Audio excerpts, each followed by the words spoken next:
gloire du Seigneur subsiste à jamais, qu'il se réjouisse de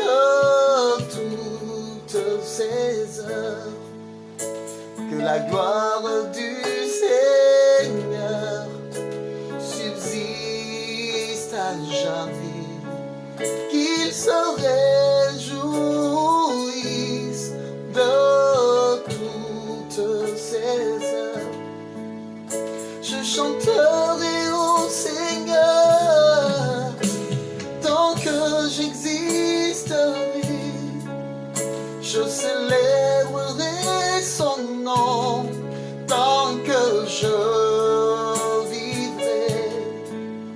Je chanterai au Seigneur mon Dieu tant que j'existerai, je célébrerai son nom tant que je vivrai, tant que je vivrai, tant que je vivrai, tant que je vivrai, tant que je vivrai.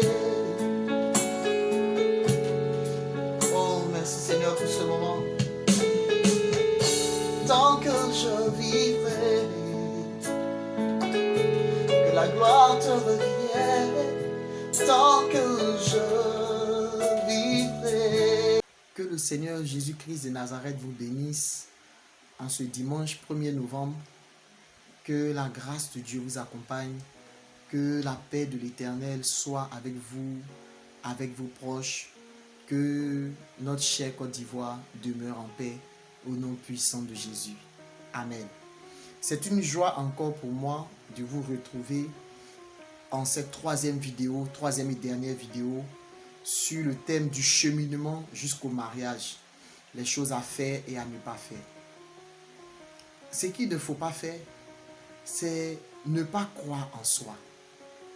Beaucoup de personnes viennent se marier pour rechercher le bonheur. Non, on ne vient pas se marier pour chercher le bonheur, mais c'est le bonheur qui est à l'intérieur de nous qu'on communique. C'est le bonheur qui est en nous qu'on partage. On ne vient pas dans le mariage d'abord pour recevoir, mais on vient d'abord pour donner. Car Dieu a tant aimé le monde qu'il a donné son Fils unique, afin que quiconque croit en lui ne périsse point, mais qu'il ait la vie éternelle. Vous connaissez très bien ce passage tiré des Saintes Écritures, Jean 3, chapitre 16. Jean, chapitre 3, verset 16. Aujourd'hui, le Seigneur nous fait la grâce de pouvoir avoir ses conseils. Je prie le Seigneur vraiment de nous instruire encore en ce soir et de vraiment nous transformer notre manière, notre conception sur le mariage. Beaucoup ont une fausse idéologie sur le mariage. Le mariage, avant de retirer du bonheur du mariage, on vient se marier pour rendre heureux quelqu'un. On vient se marier pour faire vraiment de quelqu'un, d'un être humain, d'une autre personne, notre délice. Vous vous souvenez dans le psaume 37 au verset 4, le Seigneur dit: fais de l'Éternel tes délices et il te donnera ce que ton cœur désire. C'est le même principe dans le foyer. Ce que tu veux recevoir, c'est ce que d'abord tu dois donner. Mais il y a un cheminement pour arriver au mariage et c'est de ça que nous avons parlé dans les deux précédentes vidéos. Le choix du conjoint, l'étape de la confirmation, le cheminement, le cheminement de façon concrète, le moment où on pose des questions, ça c'est la période du cheminement. Et beaucoup ratent leur mariage parce qu'ils ont raté le départ, ils ont raté la base. Je suis d'accord qu'on peut croiser une sœur et directement la fiancée, la mariée, et le mariage va tenir, ça va marcher. Le Saint-Esprit fait grâce, tout est grâce. Mais dans la plupart des cas, ce n'est pas évident. C'est pourquoi il faut vraiment se donner de la peine de pouvoir non pas préparer son mariage, mais se préparer au mariage. Il y a des personnes qui prennent leur sujet de prière et Seigneur Dieu Tout-Puissant, donne-moi une maison, donne-moi un bon travail, etc. Et tu entends, Seigneur, donne-moi un bon mari, une bonne femme. Ils sont en train de prier pour leur mariage avec les autres sujets. Non. Ce serait minimiser ton mariage. Ce serait minimiser ton mariage. Notre Dieu a dit qu'il n'est pas bon que l'homme soit seul. Je lui ferai une aide semblable. C'est quelque chose qui est au départ. Donc c'est quelque chose qui est vraiment important. Prie pour ton sujet de mariage en dehors de tes sujets habituels. Pour donner une certaine solennité. Pour donner un caractère assez sérieux à ton mariage. Si tu fais un mauvais choix, tu as déjà raté ton mariage. Parce que tout part du choix du conjoint. Dans d'autres vidéos, dans d'autres enseignements, je vous ai dit qu'il faut prendre un conjoint qui a la crainte du Seigneur. Il faut prendre un conjoint qui regarde dans la même direction que vous. Mais surtout un conjoint qui vous plaît physiquement. Et ensuite moralement. Mais je vous ai dit dans les deux précédentes vidéos de pouvoir privilégier le côté intérieur, de pouvoir privilégier l'être intérieur que l'être extérieur. Parce que l'intérieur, c'est ce qui retient. L'extérieur ne fait qu'attirer. Quand tu es attiré par le physique, mais c'est l'intérieur, c'est l'intellect, c'est la manière de réfléchir, c'est la manière de penser, c'est la manière de se projeter dans l'avenir de ton conjoint qui va vraiment te capter. Beaucoup mettent la charrue avant les bœufs. Et c'est le cas avec les relations sexuelles. Nous sommes tellement pressés des attouchements, des embrassades, de beaucoup de choses qui obstruent notre lisibilité, notre visibilité sur la personne, sur nos sentiments, sur ce qu'est réellement la personne qui est en face de nous.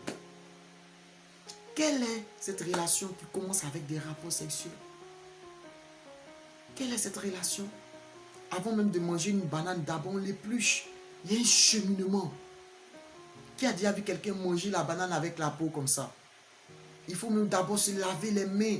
Il y a plusieurs préalables sur le plan de l'hygiène, etc. Mais nous sommes pressés. Mais quand tu es pressé, c'est là qu'il faut aller lentement. Il faut aller pas à pas. Je vous ai dit que le foyer, ça se construit comme une maison que nous sommes en train de bâtir. Aujourd'hui, je suis dans la joie de pouvoir partager cette vidéo, de pouvoir partager ces conseils avec vous et que le Saint-Esprit vous fasse du bien. Et je prie Dieu que vous puissiez partager au maximum cette vidéo. Déjà, je bénis Dieu pour tous les retours positifs après les 2 premières vidéos que vous m'avez fait. Et ceux qui n'ont pas eu le temps de regarder les 2 premières vidéos, essayez de regarder les 2 premières vidéos pour comprendre d'où nous sommes quittés et où nous allons. Nous avons parlé en long et en large dans la première vidéo du cheminement et en long et en large dans la deuxième vidéo des fiançailles. Mais tout part du choix du conjoint. J'insiste dessus, le choix du conjoint. Beaucoup demandent, mais comment savoir que c'est le conjoint idéal? Mais nous avons le Saint-Esprit. Quels sont ces hommes et ces femmes de peu de foi? Vous avez un souverain, vous avez un créateur, vous avez l'Esprit de Dieu en vous qui met en vous une certaine conviction lorsque vous rencontrez, on peut dire, comme on le dit dans le monde, l'âme sœur. Il y a une certaine conviction en vous quand vous la voyez ou quand vous le voyez. Il y a une certaine conviction en vous, mais ce n'est pas la femme qui doit faire le premier pas. J'insiste beaucoup là-dessus. C'est l'homme. Laissez l'homme venir. Laissez-le venir avec des intentions. Avant de vouloir aspirer au mariage, je vous l'ai dit hier dans la précédente vidéo, il faut avoir une certaine situation sociale. Le minimum pour pouvoir prendre enfant des gens chez vous. Le minimum. Quelles sont ces relations aussi derrière la clôture? Quelles sont ces relations où aucun des parents n'est au courant que tu as enfant des gens chez toi? C'est irresponsable. Dans certains cas, beaucoup me disaient, comme une qui me disait hier qu'elle veut vraiment prier, elle veut vraiment d'abord être vraiment sûre de son cheminant avant de... Mais vous savez, le diable, il rôde cherchant qui dévorer. Dans ces cheminements, dans cette histoire de caché là, grossesse peut sortir d'en haut. Et c'est maintenant que tu vas venir emmener la personne devant tes parents. C'est maintenant que tu vas amener la personne devant tes parents pour dire, ah non, en fait, bon, je marchais avec lui, mais on faisait pas à pas, on faisait doucement, doucement. Mais doucement, doucement là, ça pousse pas pour aller derrière. Oh. Ça pousse pas, je dis ça toujours à mes enfants spirituels, ça pousse pas pour aller derrière, ça pousse pour venir devant. On ne peut pas cacher le soleil avec la main. Dans quel coup bébé Nguer est venu dedans? Dans quel coup? Faisons preuve de responsabilité. Parce que le mariage, c'est pour des gens responsables. Mon frère, ma soeur, tu as envie de t'amuser, reste dans tes dinettes au haut. Il ne faut pas rentrer dans l'affaire du mariage. Mon frère, ma soeur, tu n'es pas encore prêt. Il faut laisser enfant des gens. Ne réveillez pas l'amour avant qu'il le veuille. Parce que il faut vraiment y donner du sien. Quand tu es dans la relation, il faut y donner du sien. Et les relations amoureuses sont des relations sacrificielles. Où on se sacrifie, où on sacrifie notre sommeil, on sacrifie notre temps, on sacrifie notre argent au détriment de l'autre pour lui faire plaisir. Quels sont ces hommes qui sont radins? Quels sont ces hommes qui sont avares? Fais plaisir à ta fiancée. Fais plaisir à ton épouse. Quels sont ces hommes qui retiennent leurs mains? Oh, là où se trouve ton cœur, se trouve aussi ton trésor, comme on le voit dans les évangiles. Regarde, il y a des personnes même qui dorment avec leur portefeuille. Ils dorment avec leur argent comme ça. Ils attrapent ça comme ça. Pourquoi? Parce que ça leur tient à cœur. Il y a des gens, malgré que leur argent est dans leur compte en banque, mais il est là comme ça. Et ils pensent à ça. C'est comme ça quand tu es amoureux. La personne est loin, mais elle est proche. Loin des yeux, mais près du cœur. La personne est loin, mais elle est proche. La personne est loin, mais la personne est proche. La personne est là. Elle est ancrée dans ton esprit. Pendant même que tu es en train de travailler, tu penses à elle. Si tu n'es pas prêt à te sacrifier, laisse enfant des gens où elle est. Laisse la soeur où elle est. Tu n'es pas prêt à être responsable. Ne va pas endosser des responsabilités. Parce que vous êtes deux d'abord, mais vous allez rapidement devenir 3, ensuite 4, ensuite 5. Parce que je crois que la grâce de la fécondité est parmi nous.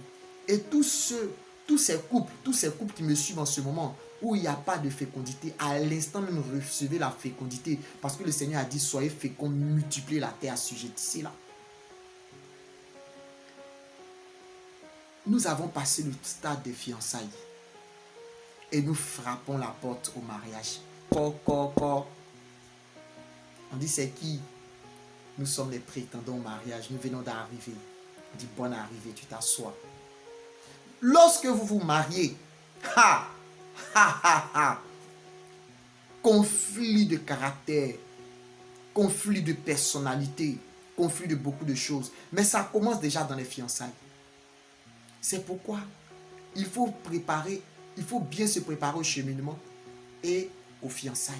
Dans les fiançailles, il faut avoir le temps de vraiment, comme on le dit dans le jargon, s'étudier. Mais j'aime pas trop cette expression parce que c'est pas un coup de histoire géo de mathématiques. Mais il faut prendre le temps d'apprendre à se connaître. Il faut apprendre à se connaître. Apprendre à se connaître, c'est apprendre à connaître les défauts et les qualités. Il faut apprendre à gérer les colères, les pics d'humeur, les sauts d'humeur. Il faut arriver à gérer ça dès les fiançailles pour que dans le foyer, ça soit un peu plus facile. Mais les gens précipitent tout. Et il y a souvent la pression aussi des parents. La pression des parents. Dépêche-toi. Ton âge avance. Jusqu'à présent, je n'ai pas encore de petits-enfants. J'ai pas encore de petits-enfants. Et mes petits-enfants, ils sont où? Dans fiançailles déjà, tu mets pression des petits-enfants. Et après qu'on laisse ta fille avec 4 enfants dans la main, tu pleures. Il faut aller pas à pas. Quand nous rentrons dans le foyer, nous rentrons, mais dépouillés de nos habits de célibataire, dépouillés de nos habitudes de célibataire. Célibataire, c'est quelqu'un qui se bat à terre. Maintenant, ce n'est pas une histoire de se battre à terre. C'est une histoire de construire avec enfant des gens. C'est une histoire de construire, d'aller dans un sens de fonder une famille selon les lois de l'Éternel, selon nos conceptions, selon nos idéaux, selon vos aspirations, monsieur et madame. Vous avez vos projets, vous avez vos projections. Voilà. Quand on rentre dans le foyer, tout ce qui se passe dans le foyer doit rester aussi dans le foyer. Tout ce qui se passe dans le foyer doit rester dans le foyer. Votre capacité à être un couple, ce n'est pas votre habilité à faire des Facebook, des Snapchat, comment on appelle, des selfies sur Facebook hein, ou sur Instagram. Non. C'est votre capacité à gérer vos chocs, à gérer vos chocs, à gérer vos conflits de caractère. On dit, ah mais le monsieur il a du caractère, la femme aussi elle a du caractère. Le monsieur dit 1, la femme dit 10. Le monsieur dit 1, la femme dit 10. La femme dit 1, le monsieur dit 10. Tant que 1 ne s'abaisse pas, ça ne peut pas aller. Faire comme ça, non, ça ne peut pas aller. Tant que 1 ne s'abaisse pas, ça ne peut pas aller. Il faudrait cultiver l'humilité. L'humilité. L'humilité. Beaucoup diraient, mais la Bible déclare que non, que, comment on appelle ça? Attends, je vais prendre ma Bible et me mettre à côté. On ne sait jamais avec vous. Beaucoup disent que, mais la Bible dit, c'est la femme qui doit être soumise. Hein? Monsieur, il y a des moments aussi il faut faire des concessions. Quelle histoire de crier sur la femme en public? Ah! Ça, là, c'est quelque chose que je ne supporte pas. Comme une maman disait, une fois, dans un voyage que j'ai effectué, elle dit, quand ils sont au feu rouge, jusqu'à le feu devienne vert, elle est en train de se disputer avec son mari. Mais le foyer ne devient... Attends. Ça ne devient plus un paradis, mais ça devient un enfer. Parce que tellement de disputes, tellement... On ne sent même plus le goût du foyer. Attention. La femme doit se soumettre, je suis d'accord. Mais l'homme aussi ne doit pas irriter la femme. C'est vice-versa. Quand tu sens que ta femme est un peu trop... Elle pousse un peu trop sur la colère, montre-lui le chemin à suivre en toi. Tu te lèves. Tu ne la laisses pas aller seule. Tu es obligé de t'arrêter en face d'elle pour parler. Tu connais les femmes. Ça, je m'adresse aux hommes. Et vous aussi, nos mamans, nos femmes, nos sœurs, pardonnez. Par les compassions de Jésus-Christ de Nazareth. Mettez bas la terre. C'est ton mari. C'est ton chef. Même s'il a un salaire inférieur à toi. Même si il est moins grand, moins corpulent que toi. Même s'il a moins de force physique. Donne de la valeur à ton mari. Parce que ça va te faire mal. Quand dehors, on ne va pas respecter ton mari. Ça va te faire mal. Et les relations sexuelles. Vous avez oublié ça. Ce qui t'était chaud, tu l'as appuyé dans fiançailles. Tu as oublié. C'est là. La Bible déclare. Privez-vous juste lorsque vous allez jeûner. Privez-vous juste quand vous jeûnez. Après ça, reprenez le travail. C'est maintenant il faut faire. Mais vous êtes dégoûté. Pourquoi? Parce que vous avez déjà tellement fait. Et il y a tellement d'enfants. Il y a les couches ici, il y a caca des bébés ici, il y a tout. C'est rempli. C'est ce moment-là, vous devez profiter. C'est à ce moment où vous devez faire le cantique des cantiques. Qu'elle me baise des baisers de sa bouche. Oh, je vais être enivré de ces odeurs odoriférantes. Ou bien, qu'est-ce qu'ils disent encore là-bas là? C'est à ce moment il faut se jouer les poétiques. C'est en ce moment il faut aller au cinéma. C'est en ce moment il faut faire des sorties. Mais on constate généralement qu'une fois qu'on est marié, le film s'arrête. Je vais finir dans quelques minutes pour vous dire que faites tout ensemble. Monsieur, madame, faites tout ensemble. Faites le budget de famille ensemble. Faites des sorties ensemble. Et par moment, laissez les enfants là, se responsabiliser aussi. Et puis vous là, prenez un peu de temps à vous. Même si c'est 1 heure de temps, ayez votre intimité. Mais intimité là, même on s'en va faire une petite sortie là. Voici enfant. Souvent, mais il est grand. Quand il est petit, il peut comprendre. Mais il est grand. Il est là. Monsieur, on doit jouer papa et maman. Et puis l'enfant est là. Mais lui aussi, il va aller faire papa et maman aussi après. Il y a des choses que vous devez cacher aux enfants. Cachez vos nudités à vos enfants. Essayez de parler de l'éducation que vous allez donner à vos enfants dès les fiançailles. Pour ne pas que, quand vous allez avoir votre enfant, vous allez commencer à discuter. Et faites les choses en fonction de vos moyens. Faites les choses en fonction de vos moyens financiers, s'il vous plaît. N'allez pas inscrire l'enfant à Harvard pendant que tu as l'argent des pépés. Je suis désolé. Harvard même, on fait TOEFL d'abord avant d'arriver là-bas. Il faut vraiment agir avec sagesse. Agir de façon concomitante. Peut-être que je parle trop gros français. Agir de façon vraiment en unité d'esprit, monsieur et madame. Vous êtes un, vous n'êtes pas deux. Vous êtes un. Et puis arrêtez de dire que vos femmes c'est le diable. Quand tu la mariais, tu ne savais pas que tu te mariais le diable. Je suis désolé, on ne fait plus marche arrière. Sauf dans des cas vraiment mais qu'on ne souhaite pas. Mais mariez-vous pour la vie. Regardez vos enfants chaque fois. Quand vous voulez laisser la fille là, regardez vos enfants. Regardez vos enfants. Parce que il y a plusieurs conséquences après. Toi, tu es séparé de la fille, mais comment les enfants vivent ça? C'est pas facile pour eux. Beaucoup d'enfants sont traumatisés. Après, ils deviennent exécrables dans la société. Ils ont un comportement discutoire. Ils ont un comportement immonde. Ils ont un comportement insociable. Parce qu'ils n'ont pas reçu d'amour de papa et maman. Aujourd'hui, à regarder combien de personnes. Non, ça là, c'est l'enfant de mon mari. Ça, c'est l'enfant. On fait des familles nucléaires. Vous qui n'avez pas encore connu cela là, prenez votre temps pour pouvoir avoir tous vos enfants dans votre foyer. Priez aussi que Dieu vous donne aussi la vie. Parce que le foyer va aussi avec la santé. Je prie Dieu en ce soir que tous les couples qui me suivent en ce moment, la santé soit votre partage. La prospérité aussi matérielle. Parce que souvent, quand l'argent sort de la maison, l'amour aussi s'enfuit par la fenêtre. Quand l'argent sort par la porte, l'amour lui passe par la fenêtre. Ce n'est pas à cause de l'argent si vous êtes marié. Vous êtes marié par amour. Donc, côté argent, c'est vrai que c'est important.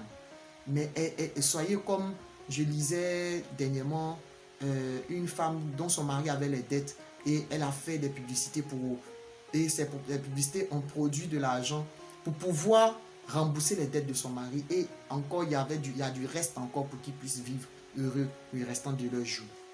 Soyez ce genre de femme-là. Ce genre de femme qui aide à bâtir. La femme sage qui bâtit. La Bible dit dans Hébreux 13 au verset 4, et je vais vers la fin de mon message, que le mariage soit honoré de tous et le lit conjugal exempt de toute souillure. Car Dieu jugera les impudiques et les adultères. Mon frère, tu as déjà marié la fille, il ne faut pas regarder ailleurs. D'autres même ont le courage, ont le culot, ont le toupet d'emmener d'autres femmes sur le lit où se couchent avec leurs femmes. S'il vous plaît. La convoitise, ce n'est pas facile de maîtriser les pulsions de son corps. Mais demandez toujours au Saint-Esprit. Demandez toujours au Saint-Esprit. Ceux qui n'ont jamais trompé leur femme, ce n'est pas parce qu'ils sont aussi forts, mais c'est le Saint-Esprit qui les aide. Demandez au Saint-Esprit de vous aider. Demandez au Saint-Esprit de vous aider. Ou je peux dire, demandez au Saint-Esprit de nous aider à ne pas tromper nos épouses. Femmes aussi, vice-versa. Femmes aussi, de nos jours, on ne peut plus vous attraper. Surtout à cause de l'argent. L'argent ne répond pas à tout. L'argent répond à beaucoup de choses, mais l'argent ne répond pas à tout. Quand tu as le sida, là, même il faut être millionnaire. Il y a des maladies aujourd'hui qui tuent tellement. Mais l'argent ne peut pas enlever ces maladies-là. De grâce, il n'est pas bon que l'homme soit seul. Vous deux, vous avez décidé de vous attacher devant le Seigneur. Prenez cet engagement-là de façon responsable. Éduquez vos enfants aussi dans la crainte de Dieu. Éduquez vos enfants, ou bien Dieu peut dire éduquons nos enfants dans la crainte du Seigneur. Éduquons nos enfants dans la crainte du Seigneur. Apprenons-leur dès le bas âge les rudiments de la vie. Même quand un enfant est petit, tu peux le faire asseoir et lui parler. Tu as l'impression qu'il ne t'écoute pas. Il entend. Il entend. Mais il entend. Femmes, soyez soumises à vos maris. Maris, aimez vos femmes. La Bible dit comme Christ a aimé l'Église. Femmes, soyez soumises. Vous êtes un sexe faible. Soyez soumises à vos maris. Que le Seigneur vous bénisse. Que le Seigneur bénisse vos foyers. Lui aussi qui m'a donné la force de pouvoir faire cette vidéo. Qui nous donne à tous des foyers heureux. Qui nous donne des conjoints selon sa volonté. Je vous assure, prenez votre temps. Parce que si le choix du conjoint est raté, même avec tous les meilleurs enseignements, même avec toutes les meilleures prières, même avec les meilleures volontés, ça sera tellement difficile. Déjà, même quand c'est le bon conjoint, c'est difficile. Imaginez quand ce n'est pas le bon conjoint. Je vous l'ai dit, il y a la volonté permissive et il y a la volonté parfaite. Mais recherchons la volonté parfaite de Dieu d'abord. Recherchons premièrement la volonté parfaite de Dieu. Parce que ce Dieu-là, il a des projets de paix pour nous et non de malheur. Que le Seigneur vous bénisse. C'était le pasteur Landry, l'ouvrier de Jésus. Rejoignez-nous dans la cellule du mariage. Mon contact 49 66 72 20. Ajoutez l'indicatif plus 225 pour ceux qui ne sont pas en Côte d'Ivoire. Shalom.